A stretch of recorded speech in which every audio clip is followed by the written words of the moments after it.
What is up, fellow nerds, and welcome back to the Dapper Snapper Gaming channel, and welcome back to How Do I Want to Do This? This is our series where we take a look at all playable options available to players in Dungeons & Dragons 5th edition, then we rank them on a scale of 1 to 10, and either build them or fix them depending on how they rank. Now today we begin our talks on the Cleric. Of course, this class, just like all of the others, has gotten some interesting changes, and we will just have to see if it is for the better or for the worst. Did the gods help us out or take back some of their power? We'll find that out right now. Before we do, make sure to leave a like on the video, subscribe if you haven't already, share the video with your friends, and of course click the bell so you're notified when new videos are uploaded. So the Cleric has always been an outstanding option, right? You've always gotten the ability to deal a bunch of damage and to be the primary healer of your party. It's always been a thing, and that has not changed. However, there are several ways in which this is now shifted around, and just how this functions might be slightly different than how we have seen this before. So let's go ahead and break it down. At level 1, of course, we used to get our subclass at this level as well as spellcasting, but we no longer do that. This, of course, has been a topic of very heated debate for your 2014 purists, myself included, of not getting a subclass at level 1 for people who are of a divine nature or have made a pact with some kind of otherworldly being, such as the warlock. And so it's very interesting not having a patron here at level 1. So as far as it making sense, not so much, but here it does, however, make a little bit more sense for balancing. So we're going to take a look at that. At level 1, instead of getting a subclass, we get what's called Divine Order. And this basically gives us a feature kind of like what was on some subclasses of Cleric, where they got some bonus proficiencies. You kind of are getting that, but any Cleric can get it. So you get two options on what you can do. You can either take the Protector option, and you get martial weapon proficiency and heavy armor proficiency. Really good, really good. And you also get the option of the Thaumaturge. You get an extra cantrip, and you can add your wisdom modifier to certain checks, the Arcana and Religion checks, which makes a lot of sense here as well. So this allows you to take either role that clerics typically will take. Either you can be that frontline fighter, or you can be the sit back and divvy out heals and not be the tank cleric that is somewhat popular. This is cool because this has always been tied to subclass, and there's one other example of this that we're going to talk about here in just a minute, of where they have now stripped something that was a subclass thing and now made it more general. To me, this is an improvement in design. I won't necessarily say it's a buff or a nerf, although technically I would say it's kind of a buff overall as far as how all these go, but of course getting your subclass at level 3 versus level 1, that's kind of a nerf, so it's kind of neither here nor there. But being able to choose this proficiency and then go on and choose whatever subclass you want is amazing. Used to, it's always been whatever subclass you take, either you get it or you don't, or you get this or you don't, and this just shores all that up. Really good change just from a balancing perspective, and just in general, I think it's way better. I also wanted to mention spellcasting just a moment. So instead of it being the so many spells that were, your wisdom modifier plus your cleric level, that kind of thing, there's now just a table for how many spells that you get access to. Now, this number is not as large as something like the wizard, for instance, but we are going to get domain spells with this, and so it kind of makes up for it. So the number is a little low, but you also get domain spells. So don't worry, it's not too bad. A couple of notable things that have changed. Spiritual weapon is kind of the big thing. It now requires concentration. So I know a lot of people are mad about that. Now, the War Cleric does get around this, which is pretty cool, but none of the other ones do. And so this is a bit of a sore subject for a lot of people who always like to do the Spirit Guardians plus this spiritual weapon. That's always been a thing, but unfortunately it is no longer a thing unless you are a War Cleric. So Definitely something that I wanted to talk about. Of course, Spirit Guardians has changed slightly as well, just in how it functions, being an emanation and all those definitions. But either way, I think that's the most major change here. Although its damage also got buffed, so instead of it upgrading every other level, it now upgrades every level. So the damage is better, but it requires concentration. I don't know. So it's still good. It's still good. It just has one more hoop to jump through, unfortunately.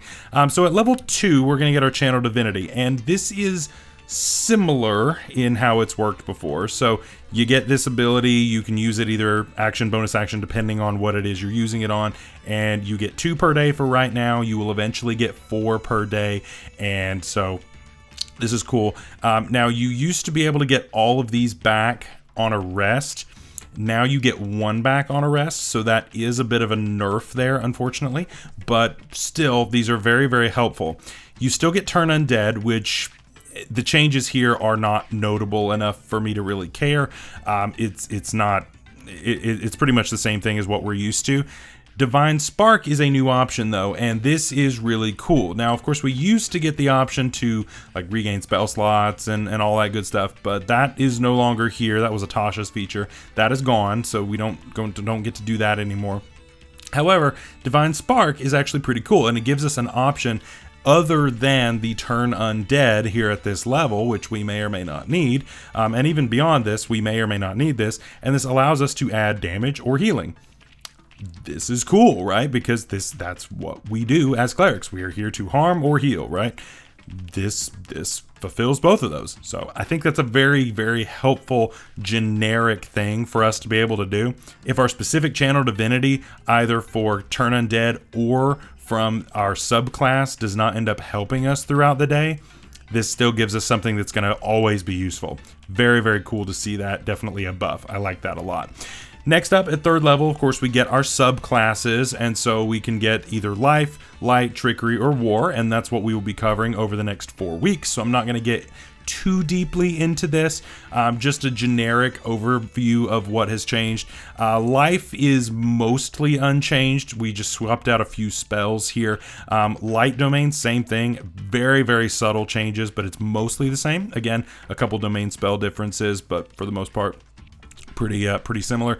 Trickery has been essentially completely redone in how your duplicate works, and it's completely different and very, very interesting. And like I said, the War domain, so we used to, of course, get the martial weapons and heavy armor, and that was a big draw of this.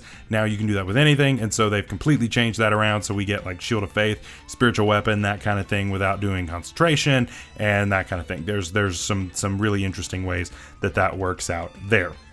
At level 5, we used to get Destroy Undead, and of course it would scale based on the CR of the undead creature as we would get to higher levels. Now, it's just called Sear Undead. We no longer care about the CR of that undead, and we're just going to deal radiant damage to it. That's cool. Again, like I said, this is something that's a little bit more generic. Destroy Undead was just super limited because your CRs were pretty dang low. And so if you're facing something above like a CR1, like who cares? You know what I mean? Like I don't care about that, right? Of course, we eventually got some better things on some of the other cleric subclasses, but at least for your generic cleric, it really wasn't that good. And so this makes it where we have a feature that's going to work out most of the time. And again, if you don't use this, we have Divine Spark. And so Divine Spark will jump in its absence there. Now at level 7, we get Blessed Strikes, and this used to come online, well, a version of it used to come online at level 8. And so you would either get Divine Strike or Potent Spellcasting. Now it's a generic cleric feature. So again, same thing with like the Divine Order that we got back at level 1. This is something that used to be specific to the subclass, and it was locked in no matter what you had. Now any subclass can do this. Again, this is great design and a fantastic change in my opinion, so that you can really build whatever kind of cleric you want. If you want to be a life cleric that, life clerics usually are going to be your armored up kind of things. If you want to be a life cleric that sits in the back and does better with spell casting and that kind of thing, you now can do that, right? If you want to be a war domain cleric, but you don't want to be up in the fray and all that, which is kind of counterintuitive, but if you wanted to do that, you can, right? You can do that and take the potent spell casting and sit in the back and do that kind of thing if you wanted to go that route. This gives you that option to be able to do what you want to do and not just be locked in on so many features. That's another thing that's really nice, is that the subclasses have really been streamlined and there aren't so many features throughout the levels, so that it's so dependent now, right? We get a lot more meat of what we want from the class rather than necessarily from the subclass, and I'm good with that. I like that a lot. And it makes a lot more sense from a design perspective to not have these generic features that happen to pretty much everybody and then lock them in by subclass. This new way just makes way more sense. At level 10, we get Divine Intervention. We did get this before, however, this is completely changed because of just how horrible the feature was before. It was just super unreliable, and it got slightly more reliable as you got to higher levels, but again, most people don't get to higher levels, and so you never even see the reliability of this feature on the old way. This is completely different. We threw it out, and now we're doing something different. Now what you do is, as a magic action, you can choose any cleric spell of level 5 or lower that is not a reaction, and you just get to cast it without spending components or a spell slot. That's great. That's really good. This is basically like the limited wish kind of thing that warlocks have gotten before, or well, one warlock, the genie warlock. It's kind of like your limited wish kind of thing of being able to just cast a spell, which is super cool. And I think it's great. I think that's really helpful. Definitely much more applicable than what we had before, and it will actually do something rather than you rolling a die and then it's probably not going to happen because it's a 10% chance of happening. So yeah, definitely much improved. At level 14, we get to improve the Blessed Strikes, and so our Divine Strike damage now increases, which is great, or our potent spell casting now gets even better, being able to grant ourselves or another creature some temporary HP. Very cool stuff there. And then just around some things out here, we get the Epic Boons at level 19. Of course, that's new, but every class gets that. And then at level 20, we get Greater Divine Intervention, and this gives us Wish, which is cool. And Wish functions a lot like what the old Divine Intervention was supposed to do, so this makes a lot more sense. And then of course, once we do this, we have to wait 2d4 days in order to do this again, but still very cool. Now the changes here, some are subtle, some not so much. Let's start with things that are a little more major. So for Divine Order and the Blessed Strikes, those are two that I would lump together. Those are fantastic changes. Being able to split those off of the subclasses and give the player more agency to what type of cleric you want to go with is amazing, right? I absolutely love that ability. Now, one thing that we don't get here is weapon masteries, so we may have to go for the weapon master feat or dip and fighter. I'm sorry, everybody in the comments section getting upset about that, but you may have to do that if you want to be able to use those weapon mastery features. But either way, being able to split that off of the subclass is super nice. It's so nice being able to do whatever the heck I want with that. Really cool.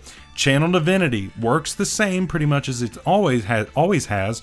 Your uses are slightly more limited, but I'm okay with that because we get Divine Spark. And I think this really helps us out in the long run, just because this gives us something to use our feature on, right?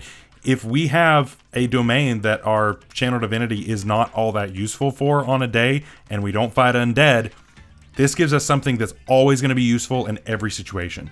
So that's really fantastic. Of course, Seer Undead, again, really good. I think that's going to work out better. One issue I have, though, with the Turn Undead, though, I wanted to mention this, I didn't say this before, is that now we have to worry about the frightened condition, whereas before there was no frightened condition. And so basically it was, the turn was, we essentially enact the frightened condition without giving the frightened condition, because a lot of undeads are actually immune to being frightened. That has changed, so it definitely is a nerf in that way, unfortunately, but in every other way, it's typically a little bit better. So, right? That's something to talk about with the DM if you wanted to change that, but that's just how it works now. Divine Intervention and Greater Divine Intervention, massive changes, massive buffs to what was a 1 in a million shoot for the moon kind of thing. And of course, Blessed Strikes and improved Blessed Strikes, really cool as generic features here. So overall, I think this is still a fantastic option for class. I think the new abilities to really just make this what you want is fantastic. I think overall it's going to be a ton of fun, just like it was before. I'm happy with all of these changes, honestly. So I'm going to give this a 10 out of 10. The spellcasting's great. The subclasses are going to be a lot of fun to go over these next few weeks, and just the ability to build whatever kind of cleric I want and not be locked in based on certain things is really, really nice. So we will, of course, be beginning on that, hopefully, next week with the Life Domain Cleric, and I'm looking forward to it. So until next time, stay safe out there, stay healthy. We'll see you later. Bye-bye.